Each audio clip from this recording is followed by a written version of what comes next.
A child standing in front of a tenement building in Atlanta, Georgia, June 1907. Approximately 6 years old, African American, barefoot, wearing a torn cotton shirt with visible patches on the sleeves and chest, repairs done so many times the fabric barely holds together. Hands at his sides, face serious but not broken, eyes looking directly at the camera. Most children in these photographs don't make eye contact. They look down, look away, look at something beyond the frame. The shame of poverty, the exhaustion of 12-hour workdays, the fear of being caught talking to strangers, all of it makes them avoid the lens. But this boy looks straight ahead, at the photographer, at Lewis Hine. Hine was 33 years old in June 1907, a former teacher turned investigative photographer for the National Child Labor Committee. His job was simple and dangerous: infiltrate factories, mills, and industrial sites across America, photograph children working in conditions that violated every moral principle, and provide evidence that couldn't be dismissed or ignored. He'd been doing this work for 6 months. He'd seen children as young as 3 years old picking cotton in Alabama, 5-year-olds working coal mines in Pennsylvania, 8-year-olds in glass factories holding bottles against machinery that could sever fingers in seconds. Childhood turned into labor, youth transformed into profit. But something about this boy stopped Hine, made him take more than the usual single exposure, made him write more detailed notes than typical. The photograph was taken on June 12, 1907, outside the Exposition Cotton Mills on Boulevard Avenue in Atlanta. Hine had spent the morning sneaking photographs inside the factory, pretending to be a fire inspector, bribing a foreman with $2, hiding his camera in a lunch pail. He documented rows of children at spinning machines, some so small they had to stand on wooden boxes to reach the equipment. Then at lunch break, as children poured out into the street to eat whatever scraps they'd brought, Hine saw this boy sitting alone on the curb, not eating, just sitting, staring at his hands. Hine approached carefully. Child workers were often threatened by supervisors, told that photographers were government agents who'd get their families in trouble, shut down the factory, leave everyone unemployed and starving. Most children ran when they saw cameras. This boy didn't run. "Hello," Hine said, kneeling to the boy's eye level. "My name is Lewis. I'm a photographer. I take pictures of children who work in factories to show people what it's really like." The boy looked at him, didn't speak. "What's your name?" Hine asked gently. "Samuel." The voice was quiet, hoarse, probably from breathing cotton dust for hours in poorly ventilated factory rooms. "Just Samuel? No other name?" The boy shook his head. "Foreman calls me Samuel. Don't know another name. Been here since I was little." "How old are you now?" "Don't know. Maybe 6? 7? Hine felt the familiar tightness in his chest that came every time he talked to these children. Most didn't know their ages, didn't know their birthdays, didn't know if they had families somewhere, or if the factory boarding house was all they'd ever known. "Can I take your picture, Samuel?" Hine asked. "Stand right here, so people can see you?" Samuel stood slowly, legs stiff from sitting on concrete. He positioned himself in front of the building, hands at his sides, and looked directly at Hine's camera. Not down, not away, straight ahead. Hine adjusted his camera, checked the light, and took the exposure, then took another from a slightly different angle, then a third. 3 photographs when he usually took one. Something about this boy's gaze demanded documentation. "Why you take pictures?" Samuel asked after the final shot. "Because people need to see the truth," Hine said, "about what children like you go through. So maybe laws can change. So maybe children can go to school instead of working 12 hours in factories." "Laws already say we can't work," Samuel said matter-of-factly. "Georgia passed law last year. Says children under 10 can't work in factories. But here I am." Hine stared at the boy. 6 or 7 years old, quoting labor laws, understanding the gap between legal theory and enforced reality. "You're right," Hine said. "The law exists, but factory owners ignore it. Foremen lie about children's ages. Inspectors get bribed. That's why I'm here, to show proof that the law's being broken. Your picture's gonna change anything?" Samuel's voice held neither hope nor cynicism, just curiosity. "I don't know," Hein admitted, "but I have to try." Samuel nodded, looked at his hands again. Hein noticed the fingers, already developing calluses, joints slightly swollen from repetitive motion. 6 years old and hands already damaged by industrial machinery. "Lunch break's over," Samuel said, standing. "Gotta go back inside." "Wait," Hein said, pulling out his notebook. "Samuel, what section do you work?" "Spinner section. Thread the machines when they break. Crawl under when thread gets tangled." "How many hours a day?" 6 in morning to 6 at night. 7 days. "How much do they pay you?" 25 cents a day. Hein wrote it all down, then added a note. "Boy, approximately 6 years old. Name, Samuel. No surname provided.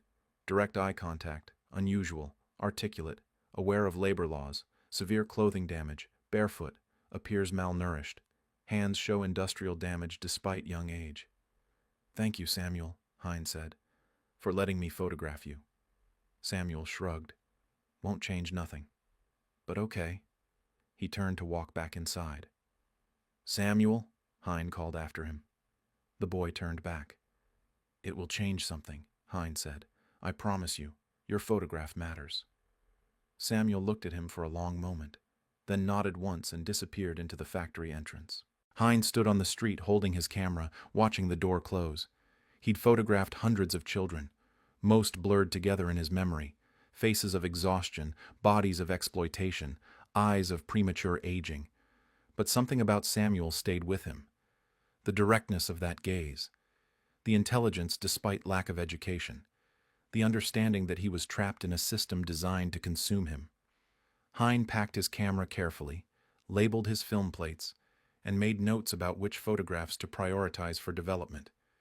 The images of Samuel would go in his next presentation to the National Child Labor Committee, would be included in his photo essay for the Survey magazine, would hopefully wake people up to the reality that children were still being exploited despite laws supposedly protecting them. He left Atlanta that afternoon, traveling to Birmingham for his next investigation. He carried 96 photographic plates documenting child workers across 3 factories. Samuel's photograph was number 73. Louis Hein never saw Samuel again. 3 days later, on June 15, 1907, the morning foreman at Exposition Cotton Mills walked through the spinner section taking roll call. Every child had to be accounted for, not out of concern for their welfare, but because each child represented labor hours that converted to profit. "Samuel," the foreman called. No response. "Samuel, the barefoot one." Still nothing. The foreman checked the boarding house where factory children slept 15 to a room in wooden bunks. Samuel's bed, third from the window, bottom bunk, was empty, blanket neatly folded. No possessions left behind because the boy had no possessions to leave. The foreman shrugged and marked Samuel as absent without leave in his ledger. Factory workers, especially children, disappeared sometimes, ran away, died without anyone noticing until the smell became noticeable, got sick and crawled somewhere private to suffer alone. No one searched for Samuel. No police report was filed. No family came looking because no family was known to exist. The boy who'd looked straight into Louis Hein's camera simply ceased to exist in factory records. His weekly wage, 1.75, was saved by the factory. His position filled the next day by another child, younger, who asked fewer questions. Samuel, the barefoot 6-year-old who'd quoted labor laws and understood systemic injustice, vanished. The factory kept running. The machines kept spinning. Louis Hein's photograph of Samuel sat in a box with hundreds of other child labor images, waiting to be developed and cataloged. And somewhere in Atlanta, on a street corner at 2 a.m. on June 15, 1907, a child who was no longer Samuel woke up in the back of a wagon, covered with a blanket, traveling away from everything he'd ever known. The woman driving the wagon looked back once and said quietly, "You're safe now, but you can never go back. Do you understand?" The boy who'd been Samuel nodded and disappeared into history. Martha Townsend stood in the darkness outside Exposition Cotton Mills at 1:47 a.m. on June 15, 1907, counting the windows on the 3rd floor. 12 windows. Behind the seventh window from the left, 15 children slept in bunks, stacked 3 high. Samuel's bunk was third from the window, bottom level. She'd been watching this factory for 3 weeks, learning the patterns. Guard rotation every 4 hours. Night foreman drunk by midnight. Boarding house supervisor, a woman named Mrs. Keene who managed 47 child workers, asleep in her ground floor room by 11 p.m. Martha was 42 years old, former elementary school teacher from Boston. Widow. Childless now, though she hadn't always been. Her daughter Rebecca had died in a textile factory in Lawrence, Massachusetts, in 1903. Age 9. Caught in machinery while trying to fix a jammed thread. The factory paid Martha $50 in compensation and told her Rebecca had violated safety protocols by reaching into active equipment. Rebecca had been reaching into active equipment because that was her job, because 9-year-old girls with small hands were perfect for reaching into spaces adult workers couldn't access, because profit required child bodies in dangerous positions. Martha used the $50 to bury her daughter, then spent the next 2 years planning something no one had attempted before, a systematic extraction network for child factory workers. She called it the Children's Liberation Network, CLN for short, though they rarely wrote the name down. 7 core members in 1905. By 1907, 23 people across 8 states, teachers, doctors, ministers, lawyers, wealthy sympathizers, and 1 former Pinkerton detective who knew how to forge documents. Their methodology was simple and illegal. Target selection. Identify children with no families or families that had abandoned them. Orphans. Children whose parents were dead or disappeared. Kids who'd been sold to factories by guardians who didn't want them. Never, never take a child who had living, caring parents. That wasn't rescue. That was actual kidnapping. Surveillance. Watch the target factory for weeks. Learn schedules, guard rotations, sleeping arrangements, vulnerabilities. Extraction. Remove child during night hours, usually between 2 to 4 a.m. when human attention spans are weakest. Transition. Take child to safe house. Explain what's happening. Give them choice to return or continue. If they choose to continue, begin documentation process. Documentation. Create false birth certificates, adoption papers, school records, new name, new birthday, new history. The former Pinkerton, a man named Thomas Brennan, who'd left the agency after witnessing Pinkerton's violent strike-breaking tactics, handled this part. He was very good at it. Placement. Match child with childless couple or family sympathetic to the cause. People who wanted children couldn't have them, and were willing to adopt a child whose past could never be discussed. Northern states primarily. Places far from southern factories. Silence.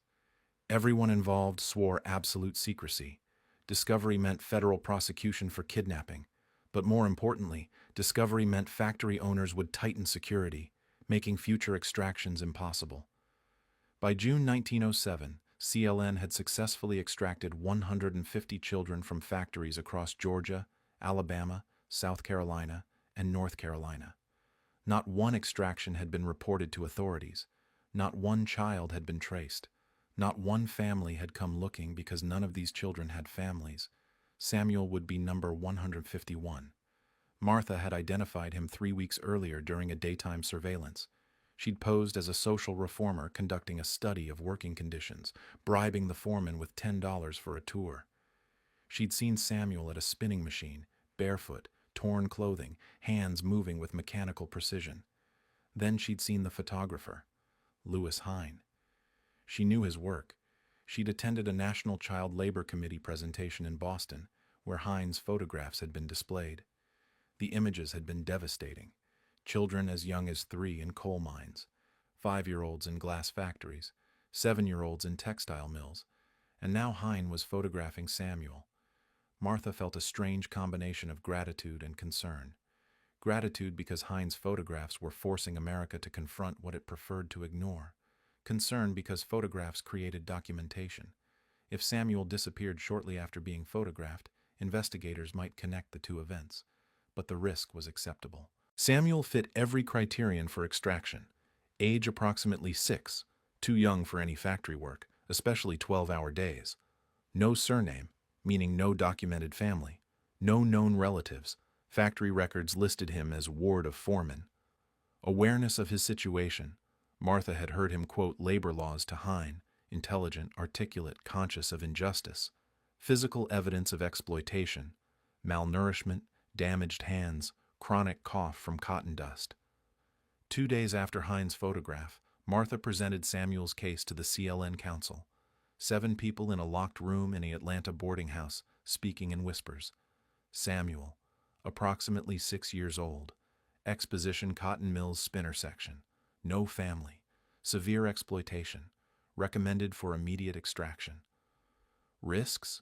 Asked Dr. Elizabeth Chen, a physician who provided medical care for extracted children during transition.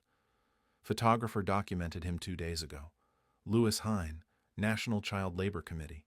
If child disappears shortly after photograph, connection might be drawn. Wait 6 months, suggested Thomas Brennan. Child might not survive 6 months, Martha said flatly. Chronic respiratory illness from cotton dust, malnourishment. If we wait, we might be recovering a body instead of rescuing a life. Silence. Then Reverend James Mitchell, an African Methodist Episcopal minister who'd hidden 17 children in his church basement during transitions, spoke. The photograph is actually protection.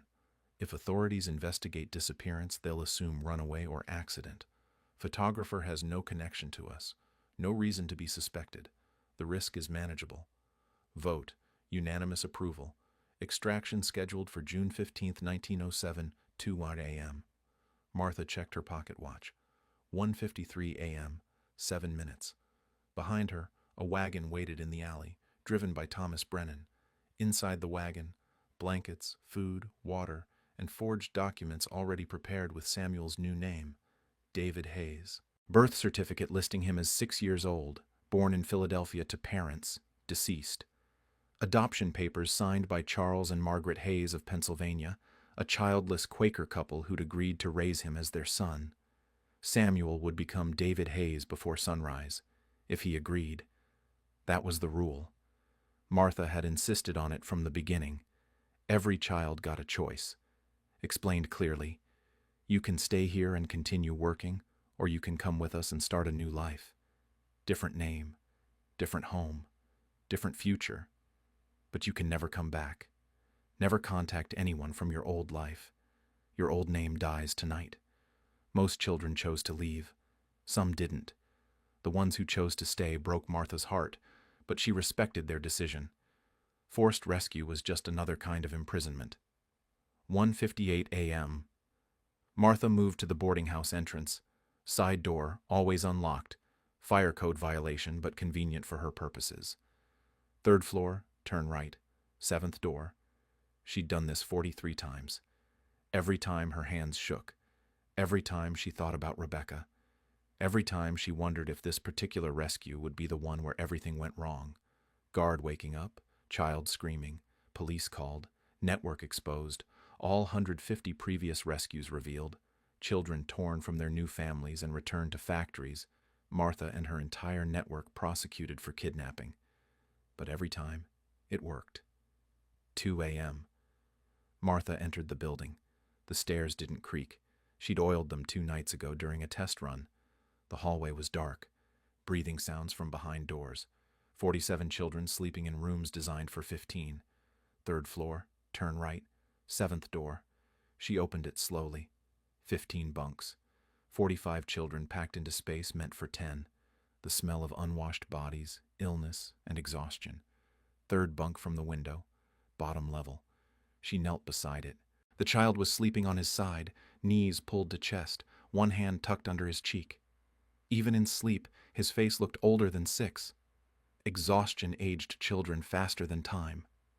Martha touched his shoulder gently. Samuel. He woke instantly, the way children who've learned danger never fully sleep wake. Eyes open, body tense, ready to run or defend. Don't be afraid, Martha whispered. My name is Martha. I'm here to take you somewhere safe. But you have to be very quiet. Can you do that? Samuel stared at her. Recognition flickered in his eyes. He'd been taught to distrust strangers. Factory supervisors told children that strangers were kidnappers, government agents, people who'd get them in trouble. But something in Martha's face must have communicated honesty, because after a long moment, Samuel nodded. "Get up slowly. Don't wake the others. Follow me." Samuel climbed out of his bunk. He was wearing the same torn shirt from Hines' photograph. No shoes, no possessions. Martha had a blanket waiting in the wagon to keep him warm. They moved through the hallway, down the stairs, out the side door. 2 minutes total.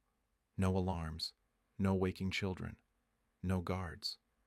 Thomas Brennan was waiting in the alley with the wagon. He helped Samuel climb in, wrapped him in a blanket.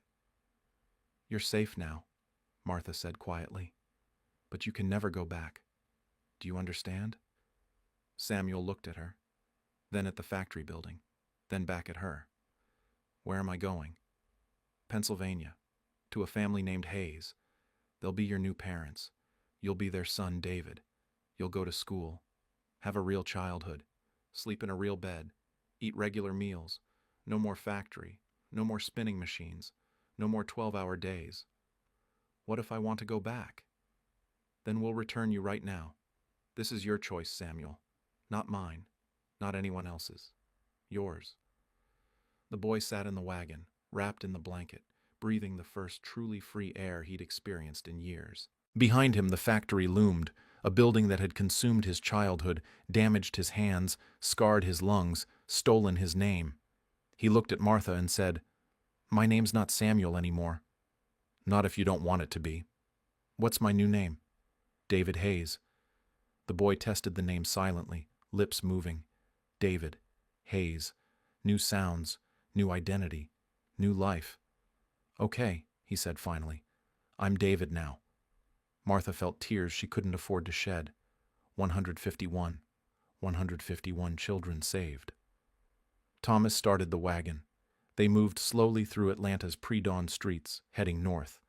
Behind them, exposition cotton mills continued running, machines spinning, children sleeping in overcrowded bunks, one bed now conspicuously empty.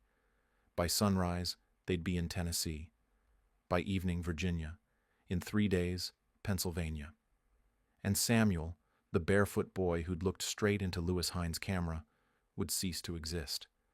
David Hayes would begin. In Boston, 3 weeks later, Martha received a telegram from Margaret Hayes. David arrived safely, sleeping soundly, ate 3 full meals today, asked if he could go to school. We said yes. He cried. "Thank you. M. Hayes." Martha filed the telegram in a box with 150 others, then opened her surveillance notebook and wrote, "June 1907, Samuel, David Hayes. Extraction successful. Child transitioned. Next target, Birmingham Mills, Alabama. 2 candidates identified. The work continued. But there was something Martha didn't know, something no one in the Children's Liberation Network knew. Lewis Hines' photograph of Samuel, plate number 73, wouldn't just disappear into archives. It would be developed, cataloged, published, and eventually become one of the most famous child labor photographs in American history.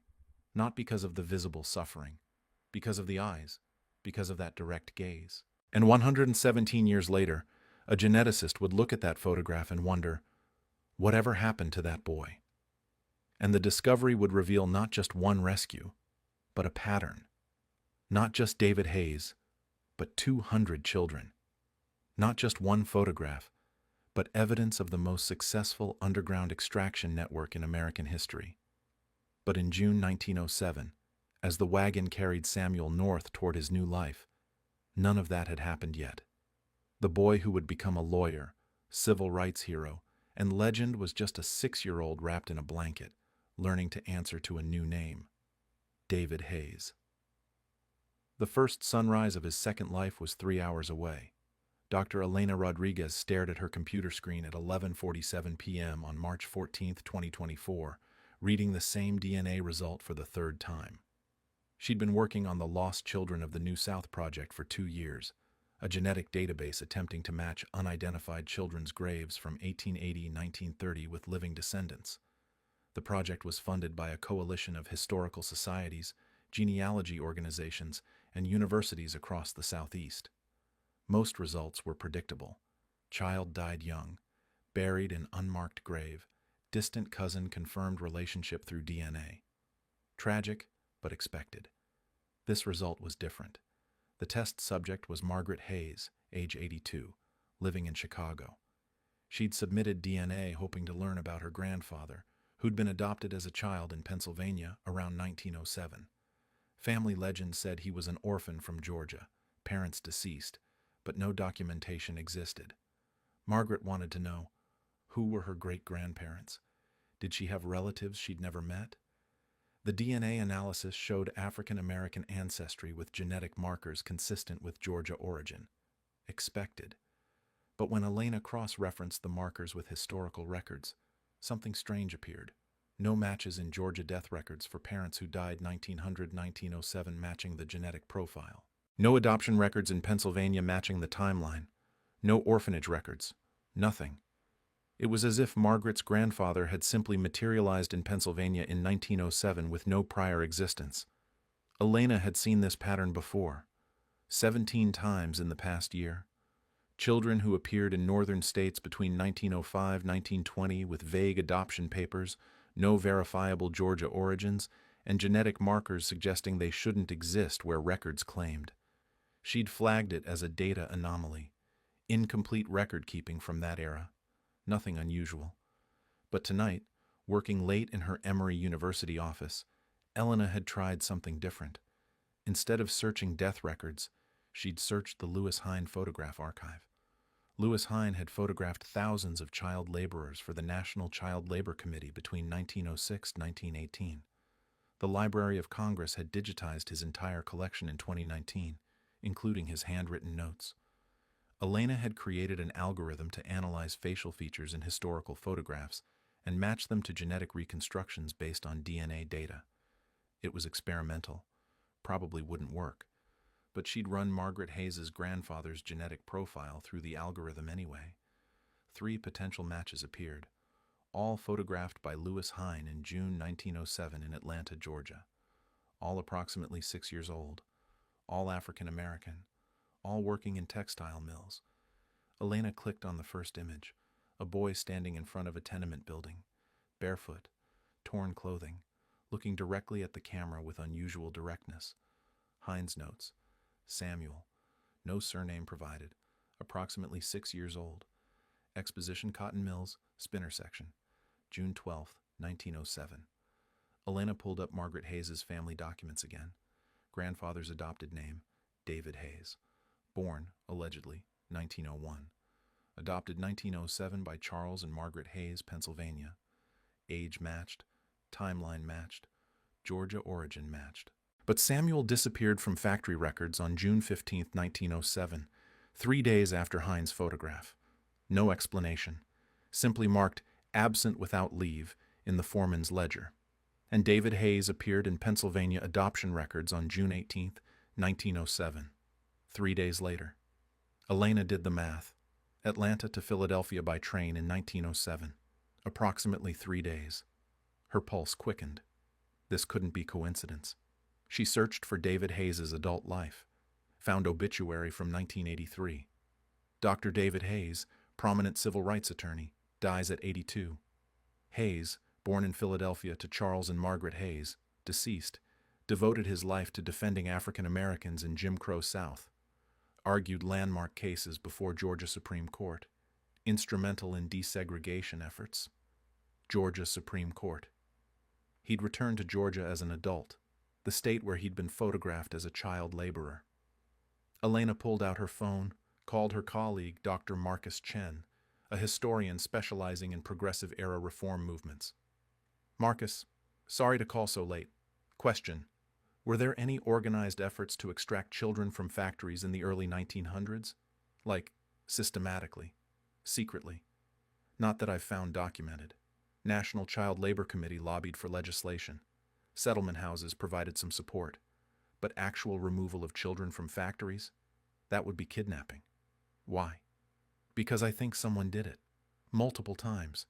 I'm seeing a pattern. Children disappearing from southern factories and appearing days later in northern adoption records. Different names. No documentation explaining the transition. Silence on the other end. Then, how many children? So far, 18 confirmed through DNA matching. But I've flagged 43 more suspicious cases I haven't fully analyzed yet.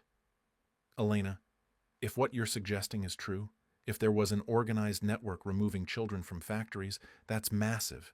That's an entirely undocumented resistance movement. I know. That's why I'm calling. I need help researching this. Can you look into progressive era organizations? Social reformers? Anyone who might have had the resources and motivation to run an extraction operation? I'll start tomorrow. Send me everything you've got. Elena hung up, returned to her computer, opened a spreadsheet and began listing confirmed cases. Samuel, Atlanta, 1907. David Hayes, Philadelphia, 1907. Lucy, Birmingham, 1909. Grace Anderson, Boston, 1909. Thomas, Charlotte, 1910. Michael O'Brien, New York, 1910. Rebecca, Montgomery, 1911. Sarah Miller, Chicago, 1911. The pattern was clear. Southern factories to northern families, 3 to 5 day gaps, all children ages 5 to 8, all with adoption papers listing deceased parents in vague Georgia, Alabama, Carolina origins, all impossible to trace through conventional records. Someone had created new identities for these children, professional quality forgeries, birth certificates, adoption papers, school records, everything needed to erase one life and create another.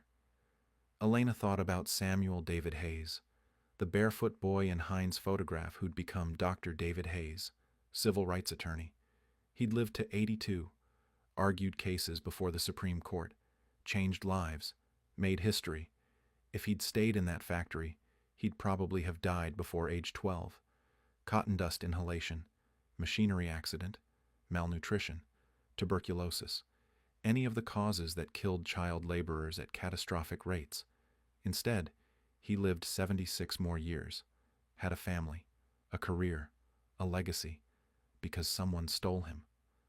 Elena began drafting an email to the American Historical Review proposing a research article, Hidden Networks of Child Labor Resistance, Evidence of Systematic Extraction Operations, 1905-1920. She worked through the night. By 6 a.m., she had preliminary findings, 18 DNA-confirmed cases of children extracted from factories, 43 additional suspicious cases requiring further analysis. All extractions occurred between 1905-1920, all children placed with families in northern states. All adoption papers share similar phrasing and legal structure. 0 prosecutions for kidnapping during this period. 0 missing children reports filed by factory owners. Estimated 150-200 total extractions based on pattern analysis. The implications were staggering. For 15 years, someone, or multiple someones, had run an underground railroad for child laborers, rescuing children, creating new identities, placing them with families, all completely secret, all completely successful. Until 117 years later, a geneticist noticed the pattern. Elena was about to close her laptop when she remembered something. She pulled up the file on Margaret Hayes again, the woman who'd submitted DNA hoping to learn about her grandfather. Margaret didn't know her grandfather David Hayes had been Samuel, didn't know he'd been a factory worker, didn't know he'd been rescued, renamed, given a second life. She thought he was born David Hayes, thought his parents died in Pennsylvania, thought his childhood was whatever lies the adoption papers claimed. Elena picked up her phone, looked at Margaret's contact information. Chicago area code. She could call right now. Tell her the truth. But what was the truth? That Margaret's grandfather had been kidnapped? Saved? Both? That his entire identity was a carefully constructed fiction? That the family legacy she'd inherited was built on lies meant to protect him? Elena hesitated, then typed a new email. Ms. Hayes, I have information about your grandfather David Hayes' origins. It's complicated. Can we schedule a call? Dr. Elena Rodriguez, Emory University. She hit send before she could reconsider. 3 hours later, her phone rang. Chicago number. Dr. Rodriguez, this is Margaret Hayes.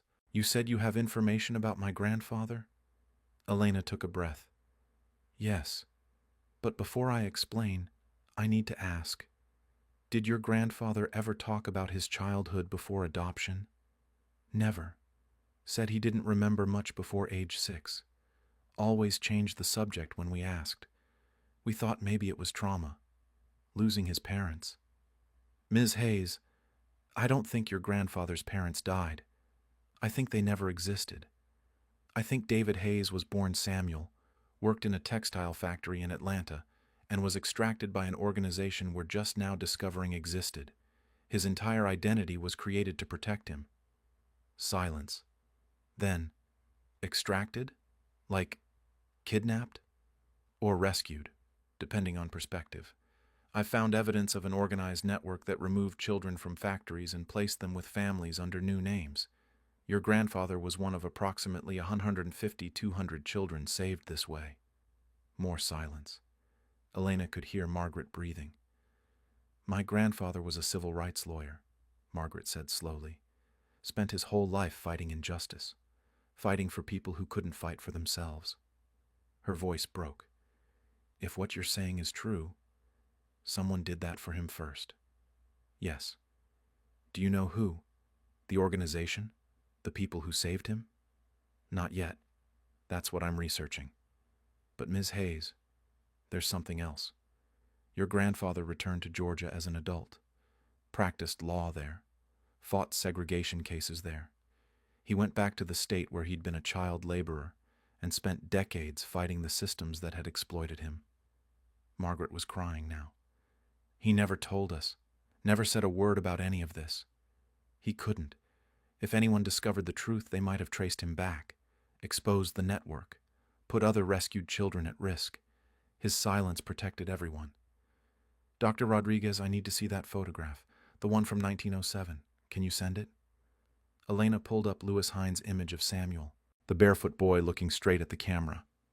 She attached it to an email, sent it to Margaret. 2 minutes later, her phone rang again. That's him. Margaret's voice was barely a whisper. I don't know how I know, but that's him. That's my grandfather. Those eyes. Even at 6 years old, those are his eyes. Elena looked at the photograph, the direct gaze that Lewis Hine had noted as unusual, the intelligence and awareness in a child who'd already learned that childhood was something other people got. Ms. Hayes, I'm going to find out who saved him, who ran this network. I'm going to tell their story. Good, because they're heroes, and no one even knows they existed. Elena spent the next 3 months tracking every lead, searched Progressive-era organizational records, analyzed adoption paper signatures, cross-referenced timing of child disappearances with travel records, and slowly a name began appearing, not in official records, in margins, in witness statements, in testimony about suspicious activities. Martha Townsend, former teacher from Boston, widow, lost her daughter in a factory accident in 1903, investigated by Boston police in 1908 for suspected involvement in child disappearances, no charges filed, insufficient evidence, mentioned in a 1912 letter from a Georgia factory owner complaining about northern agitators interfering with labor supply, died in 1931. Obituary mentioned she dedicated her later years to child welfare work, but provided no specifics. Elena found Martha's death certificate, listed her profession as social reformer, no children, no close relatives, estate divided among 7 individuals, none of them family members, 7 people, 7. Elena pulled adoption records for known extracted children, cross-referenced signatures on adoption papers with known witnesses, and found them. 7 names appearing repeatedly: Martha Townsend, Dr. Elizabeth Chen, Reverend James Mitchell, Thomas Brennan, Catherine Walsh, Dr. Samuel Richardson, Judge Helena Morrison. 7 people who'd witnessed dozens of adoptions between 1905 and 1920. 7 people who appeared in the margins of records for 150-plus children who'd vanished from factories and appeared in northern states. 7 people who'd run an underground railroad no one knew existed. Elena was about to call Marcus Chen with the news when her email pinged. Message from an unknown sender. Subject line: Martha Townsend. She opened it. Dr. Rodriguez, I saw your preliminary article in American Historical Review. My grandmother was Martha Townsend. I inherited her papers when she died. I've been sitting on them for 93 years because she made me promise never to show anyone. But I'm 94 now. I'm dying, and I think it's time someone knew the truth. The complete truth. Can you come to Boston? Catherine Walsh, Jr. Elena stared at the screen. Martha Townsend had papers, documentation, evidence, and someone who'd kept it secret for 93 years was finally ready to talk. Elena booked a flight to Boston for the next morning. 12 hours later, she was sitting in a nursing home in Beacon Hill, across from a 94-year-old woman who pulled out a leather-bound journal and said, "This is my grandmother's diary. She ran the Children's Liberation Network from 1905 to 1920. She saved 247 children, and she left detailed records of every single one." Catherine opened the diary to a page dated June 15, 1907. Extraction successful. Samuel, David Hayes. Child transitioned smoothly. Hayes' family reports he's adjusting well. Next target, Birmingham Mills. 2 candidates identified. Elena's hands were shaking. "Do you have records of all 247 children? Names, dates, locations, new identities, everything." Catherine pulled out a metal box. "Grandmother made me promise never to share this while anyone involved was still alive. They're all dead now. The last rescued child died in 2019 at age 112. So I can finally tell you, my grandmother and 6 other people ran the most successful secret rescue operation in American history, and no one ever caught them." Elena opened the metal box. Inside, 247 files, 247 children, 247 lives saved through systematic, illegal, heroic extraction operations, and 1 photograph paper-clipped to the first file. Lewis Hines' photograph of Samuel, with a handwritten note on the back in Martha Townsend's handwriting, "The boy who looked back." Rescued June 15, 1907. Became Dr. David Hayes. Returned to Georgia 1935 as attorney. Fought for justice for 40 years. Died free. This is what success looks like. Elena looked up at Catherine. "Your grandmother changed history, changed 247 lives, and no one knew. She didn't want credit. She wanted the children safe. Success meant disappearing so completely that no one could ever trace them. Success meant being forgotten. But now I'm 94. Everyone's dead. And I think it's time people understood that resistance doesn't always look like revolution.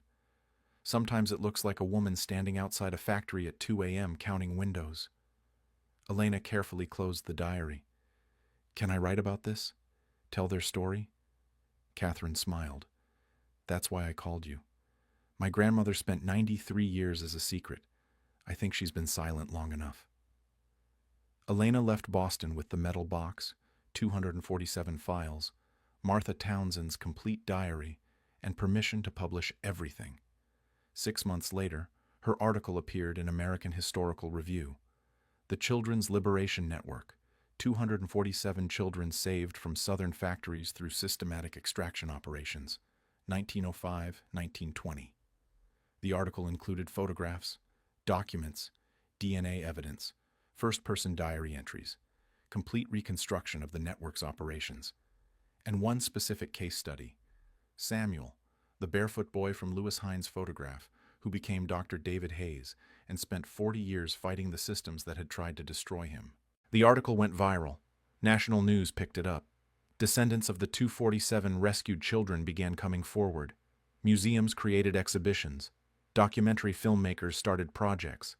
And on July 12, 2024, Margaret Hayes stood in front of Lewis Hines' photograph of her grandfather at the National Museum of American History and told reporters, "My grandfather lived 76 years as David Hayes, but he was born Samuel, and someone loved him enough, loved 247 children enough, to break the law to save them. That's not kidnapping. That's heroism." The photograph of Samuel went from archival obscurity to one of the most famous child labor images in American history, not because of what it showed, because of what it represented, the last documented moment before a child ceased to exist and a legend began. But there was one thing Elena Rodriguez didn't know yet. One final piece of evidence she hadn't discovered. One detail that would make the entire story even more impossible. Because in Martha Townsend's diary, buried in an entry from August 1907, was a single line Elena had skipped over in her initial review. Met with benefactor today. Anonymous donor who funds transportation, documents, safe houses. Asked why he helps. He said, "Because I photograph them, but you save them. My pictures change minds. Your network changes lives." Asked his name. He refused, said only, "Some things work better in shadows, but I know who he is." Recognized his voice from that day in June when he photographed Samuel, Mr. Hine, the photographer himself. He's been funding half our operations since 1906. Lewis Hine hadn't just documented child labor. He'd funded the network that rescued children from it. And on October 3rd, 2024, when Elena found that diary entry and realized what it meant, she sat in stunned silence for 11 minutes before calling Marcus Chen and saying 6 words that would rewrite everything they thought they knew. The photographer was part of it. Elena Rodriguez sat in the Library of Congress reading room at 3:47 p.m. on October 3rd, 2024, holding a photocopy of Martha Townsend's diary entry from August 1907. Her hands were shaking so badly she had to put the paper down on the table. She read the entry again, and a 4th time. Met with benefactor today. Anonymous donor who funds transportation, documents, safe houses. Asked why he helps. He said, "Because I photograph them, but you save them. My pictures change minds. Your network changes lives." Asked his name. He refused, said only, "Some things work better in shadows. But I know who he is." Recognized his voice from that day in June when he photographed Samuel, Mr. Hine, the photographer himself. He's been funding half our operations since 1906. Lewis Hine, the legendary photographer who documented child labor for the National Child Labor Committee. The man whose images had shocked America into passing child labor laws. The man whose work was taught in every history class, displayed in every museum, celebrated as the epitome of ethical documentary photography. Lewis Hine had been secretly funding an underground network that kidnapped children, or rescued them, depending on perspective. Elena pulled out her phone, called Marcus Chen. He answered on the first ring. "Elena, did you find something else in the diary?" "Marcus, Lewis Hine funded the Children's Liberation Network. He was Martha Townsend's anonymous benefactor. He paid for transportation, forged documents, safe houses, everything. Half their operating budget came from him." Silence. Then, "Are you absolutely certain?" Martha recognized his voice. She'd met him in June 1907 when he photographed Samuel. Then in August, this anonymous donor approaches her offering money. Same voice. She knew it was Hine, but kept his secret. Never wrote his name explicitly except this one entry, and even then she called him Mr. Hine like she was protecting him even in her private diary. "Elena, if this is true, and I believe you, this changes everything we know about Lewis Hine. He wasn't just documenting child labor. He was actively dismantling it. He was photographing children one day and funding their extraction the next. I know. And Marcus, there's more. I've been going through his financial records. The Library of Congress has his personal papers. Hine died in 1940, poor and forgotten. His family donated everything, including bank statements. And between 1906 and 1920, Lewis Hine deposited over $47,000 into his account, equivalent to about $1.3 million today. His salary from the National Child Labor Committee was $2,000 per year, so where did the extra $45,000 come from? He was selling photographs? Yes, but not the ones we know about. I found correspondence with wealthy sympathizers, industrialists' wives, reform-minded heirs, guilty factory owners' daughters, people with money and conscience. Hine would photograph their children, formal portraits, family photos, the kind that paid well. Then he'd use that money to fund the CLN. He was essentially running 2 photography businesses, one public and celebrated, one private and secret. Marcus whistled softly. He monetized privilege to rescue the poor. Exactly. Rich families paid him hundreds of dollars for formal portraits.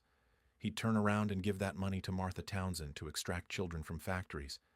It was systematic wealth redistribution disguised as photography. Elena pulled up another document on her laptop, a letter from Lewis Hine to an unknown recipient, dated November 1915. The Library of Congress had archived it but never understood its significance. Now, with Martha's diary as context, the letter made perfect sense. Dear M, enclosed, $800 for next quarter operations. Recent portrait commissions exceeded expectations. 3 families, all guilty about their comfort while children work. I showed them my factory photographs. They wept. Then they paid me double to photograph their own children, so beautifully. The irony isn't lost on me. Your latest report indicates 23 successful transitions this year. That's 23 children who'll see adulthood, 23 futures saved, 23 families who'll never know their grandchildren are descended from factory workers who ceased to exist. Sometimes I wonder if I'm doing enough. I photograph hundreds. You save dozens. The mathematics feels inadequate. But then I remember, photography changes policy slowly. You change lives immediately. Both matter. Both are necessary. Continue the work. I'll continue funding. LHM Martha. LH Lewis Hine. Elena felt tears she couldn't fully explain. The man who'd photographed Samuel, the barefoot boy looking straight at the camera, had funded his extraction 3 days later, had probably planned it the moment he'd taken the photograph, had recognized something in that child's direct gaze that demanded not just documentation, but action. She called Catherine Walsh Jr. in Boston. The 94-year-old woman answered after 4 rings. Catherine, this is Elena Rodriguez. I found something in your grandmother's diary about Lewis Hine.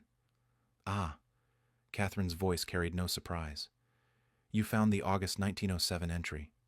You knew? My grandmother told me everything before she died in 1931. I was 12 years old. She said, Katie, I'm going to tell you a secret you must keep for as long as necessary. Mr. Hine, the famous photographer, helped us, gave us money, made the network possible. But he can never get credit. His photography work is too important. If people knew he was funding kidnappings, even righteous ones, it would destroy his credibility. His photographs wouldn't be believed. The cause would be damaged. So you must promise, never tell anyone about Mr. Hine's involvement until everyone is dead and the story can't hurt anyone. And you kept that promise for 93 years. He died in 1940, poor and forgotten. He never got to see how famous his photographs became. Never knew that his images would hang in museums and change how America understood child labor. He died thinking he'd failed. And I couldn't tell anyone that he'd actually saved 247 children because he'd asked my grandmother to keep it secret. Elena felt the weight of that silence. Lewis Hine had died believing his life's work had made minimal impact. He didn't know that decades later, his photographs would be celebrated as masterpieces of social documentation. Didn't know his image of Samuel would become iconic. Didn't know that 117 years later, a geneticist would use his photographs to discover the rescue network he'd funded. Catherine, can I publish this? Can I tell the world that Lewis Hine was not just a photographer but a revolutionary who funded an underground railroad for child laborers? Dr. Rodriguez, that's why I called you. That's why I gave you the diary. My grandmother has been silent for 93 years. Mr. Hine has been dead for 84 years. All 247 rescued children are dead. Everyone who could be hurt by the truth is gone. It's time people understood what real heroism looks like, not just taking photographs of suffering, but doing something about it. 3 months later, the Smithsonian Institution opened an exhibition. Lewis Hine, the photographer who saved 247 lives. The centerpiece was his photograph of Samuel, blown up to 6 feet tall, the barefoot boy looking straight at the camera with that direct, unflinching gaze. Beside it, a timeline. June 12, 1907. Lewis Hine photographs Samuel at Exposition Cotton Mills, Atlanta. June 13, 1907. Hine contacts Martha Townsend, provides $200 for Samuel's extraction and transportation. June 15, 1907. CLN extracts Samuel. He becomes David Hayes.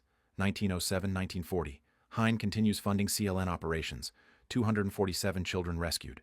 Total contribution, $47,000, $1.3 million in 2024 dollars. 1940. Lewis Hine dies in poverty, believing his work made little difference. 2024. Dr. Elena Rodriguez discovers Hine's secret. His photography didn't just document exploitation, it funded liberation. The exhibition included Martha Townsend's diary, Hine's financial records, forged birth certificates he'd paid to create, DNA evidence connecting 247 disappeared children to modern descendants, photographs of the rescued children as adults, doctors, teachers, workers, parents, citizens living free lives under names that weren't their birth names, and one video, Margaret Hayes, age 82, great-granddaughter of Samuel David Hayes, speaking to the camera. My great-grandfather never told anyone he'd been a child laborer, never mentioned the name Samuel, lived 76 years as David Hayes and kept the secret until he died. But Lewis Hine saw him, photographed him, and then saved him. 3 days. That's how long it took between the photograph and the rescue. 3 days between documentation and action. Most photographers would have just published the image and moved on. Hine did that and paid to extract the child from the system he'd photographed. That's not just compassion. That's revolution disguised as art. The exhibition traveled to 12 cities over 2 years. Millions saw it. School curriculum was revised to include Hine's dual role as photographer and activist. Documentaries were made, books written, and the photograph of Samuel, the barefoot boy with the direct gaze, became even more famous than before, not just as documentation of suffering, but as proof that one person seeing injustice could do something about it. On July 12, 2025, Margaret Hayes stood at Lewis Hine's grave in Hastings-on-Hudson, New York. Dr. Elena Rodriguez stood beside her. Marcus Chen. Catherine Walsh, Jr., now 95 and in a wheelchair but insistent on attending. And 43 descendants of the other 246 rescued children, people who'd learned in the past year that their family names were fabrications, their grandparents' identities were forged, their family trees had gaps that were actually escapes. Margaret placed a photograph at the base of Hine's headstone, not one of his famous images, a picture of herself holding her great-grandson, age 6, standing in front of the National Museum of American History. Behind them, visible in the museum window, was Hine's photograph of Samuel. Mr. Hine, Margaret said quietly, you photographed my great-grandfather in 1907. You paid for his rescue 3 days later. You never told anyone. You died thinking you'd failed, but you saved 247 children. And now, 118 years later, those 247 children have become 1,047 descendants, people who exist because you did more than take pictures. You didn't fail. You just didn't live long enough to see the victory. She stepped back. Elena placed a second photograph at the grave, a collage of all 247 rescued children's faces, compiled from adult photos taken years after their escapes. Faces that wouldn't exist if Lewis Hine had been only a photographer and not also a revolutionary. Someone had attached a plaque to Hine's headstone. Elena had arranged it through the Historical Society. The plaque read, Lewis Hine, 1874-1940, photographer, activist, revolutionary. I photographed them, but you saved them. My pictures change minds. Your network changes lives. LH to Martha Townsend, August 1907. He saved 247 children no one remembers he rescued. That was his greatest